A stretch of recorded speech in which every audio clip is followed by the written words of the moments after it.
Okay, we're on chapter 2 of The Wizard of Oz by L. Frank Baum. It's called The Council with the Munchkins. She was awakened by a shock so sudden and severe that if Dorothy had not been lying on the soft bed, she might have been hurt. As it was, the jar made her catch her breath and wonder what had happened, and Toto put its cold little nose into her face and whined dismally. Dorothy sat up and noticed that the house was not moving. Nor was it dark, for the bright sunshine came in at the window, flooding the little room. She sprang from her bed and, with Toto at her heels, ran and opened the door. The little girl gave a cry of amazement and looked about her, her eyes growing bigger and bigger at the wonderful sights she saw. The cyclone had set the house down, very gently, for a cyclone, in the midst of a country of marvelous beauty. There were lovely patches of greensward all about, with stately trees bearing rich and luscious fruits. Banks of gorgeous flowers were on every hand, and the birds, with rare and brilliant plumage, sang and fluttered in the trees and bushes. A little way off was a small brook rushing and sparkling along between green banks and murmuring in a voice very grateful to a little girl who had lived so long on the dry, gray prairies. While she stood looking eagerly at the strange and beautiful sights, she noticed coming toward her a group of the queerest people she had ever seen. They were not as big as the grown folk she had always been used to, but neither were they small.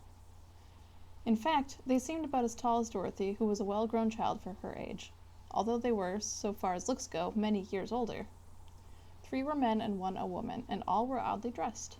They wore round hats that rose to a small point a foot above their heads, with little bells around the brims that tinkled sweetly as they moved. The hats of the men were blue. The little woman's hats were white, and she wore a white gown that hung in plaits from her shoulders. Over it were sprinkled little stars that glistened in the sun like diamonds. The men were dressed in blue, of the same shade as their hats, and wore well-polished boots with a deep roll of blue at the tops. The men, Dorothy thought, were about as old as Uncle Henry, for 2 of them had beards. The little woman was doubtless much older. Her face was covered with wrinkles, her hair was nearly white, and she walked rather stiffly. When these people drew near the house where Dorothy was standing in the driveway, they paused and whispered among themselves as if afraid to come farther.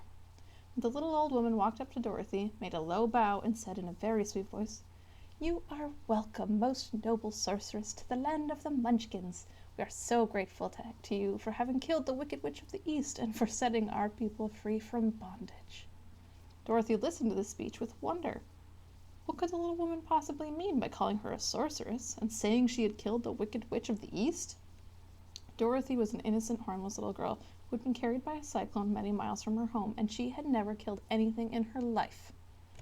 The little woman evidently expected her to answer, so Dorothy said with hesitation, "You are very kind, but there must be some mistake. I've not killed anything."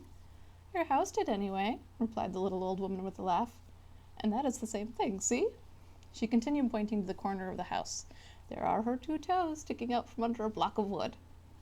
Dorothy looked and gave a little cry of fright. There indeed, just under the corner of the great beam the house rested on, 2 feet were sticking out, shod in silver shoes with pointed toes. "Oh dear! Oh dear!" cried Dorothy, clasping her hands together in dismay. "The house must have fallen on her. Whatever shall we do?"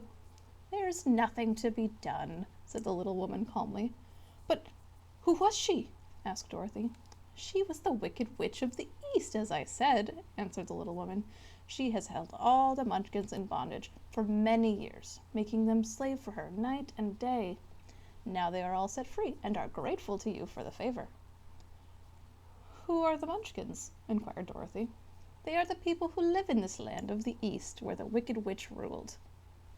"Are you a Munchkin?" asked Dorothy. "No, but I am their friend, although I live in the land of the North. When they saw the Witch of the East was dead, the Munchkins sent a swift messenger to me, and I came at once. I am the Witch of the North." "Oh, gracious!" cried Dorothy. "Are you a real witch?"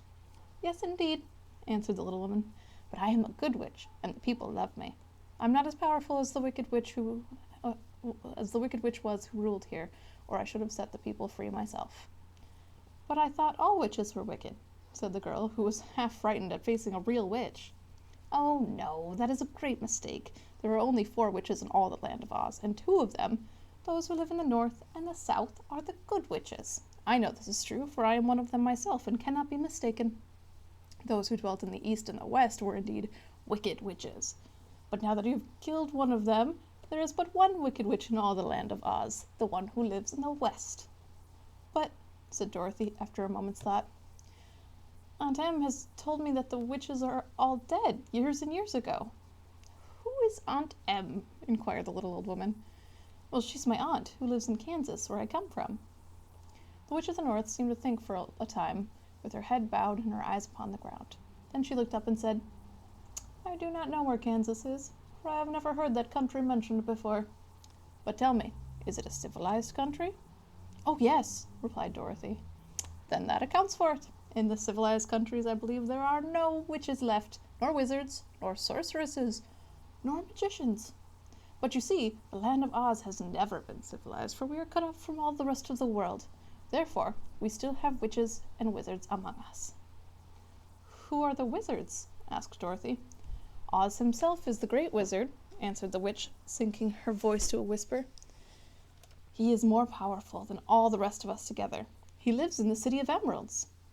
Dorothy was going to ask another question, but just then the Munchkins, who had been standing silently by, gave a loud shout and pointed to the corner of the house where the wicked witch had been lying. What is it? Asked the little old woman, and looked and began to laugh. The feet of the dead witch had disappeared entirely, and nothing was left but the silver shoes. She was so old, explained the Witch of the North, that she dried up quickly in the sun. That is the end of her. But the silver shoes are yours, and you shall have them to wear. She reached down and picked up the shoes, and after shaking the dust out of them, handed them to Dorothy. The Witch of the East was proud of those silver shoes, said one of the Munchkins, and there is some charm connected with them. But what it is, we never knew. Dorothy carried the shoes into the house and placed them on the table. Then she came out again to the Munchkins and said, I'm anxious to get back to my aunt and uncle, for I'm sure they'll worry about me. Can you help me find my way? The Munchkins and the witch first looked at one another and then at Dorothy, and then shook their heads. At the east, not far from here, said one, there is a great desert, and none could live to cross it. It is the same at the south, said another, for I have been there and have seen it. The south is the country of the Quadlings. I am told, said the third man, that it is the same at the west, and that country where the Winkies live is ruled by the wicked witch of the west, who would make you her slave if you passed her way. The north is my home, said the old lady, and its edge is the same great desert that surrounds this land of Oz. I'm afraid, my dear, you'll have to live with us. Dorothy began to sob at this, for she felt lonely among all these strange people. Her tears seemed to grieve the kind-hearted Munchkins, for they immediately took out their handkerchiefs and began to weep also. As for the little old woman, she offered her cap and balanced the point on the end of her nose while she counted 1, 2, 3 in a solemn voice. At once the cap changed to a slate on which was written in big white chalk marks, Let Dorothy go to the City of Emeralds. The little old woman took the slate from her nose, and having read the words on it, asked, Is your name Dorothy, my dear? Yes, answered the child, looking up and drying her tears. Then you must go to the City of Emeralds. Perhaps Oz will help you. Where is this city? Asked Dorothy. It's exactly in the center of the country, and is ruled by Oz, the great wizard I told you of. Is he a good man? Inquired the girl anxiously. He is a good wizard.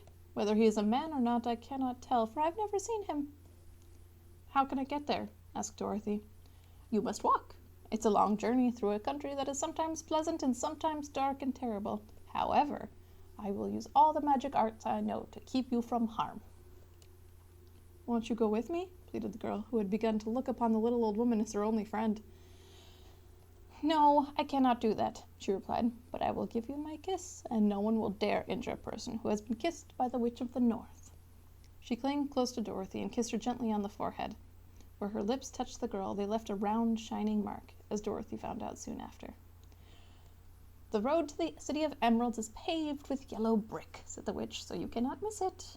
When you get to Oz, do not be afraid of him, but tell your story and ask him to help you. Goodbye, my dear.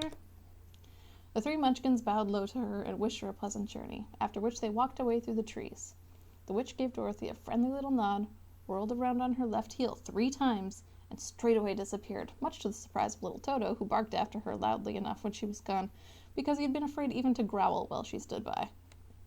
But Dorothy, knowing her to be a witch, had expected her to disappear in just that way, and was not surprised in the least. Alright, and I will put chapter 3 in another video for you.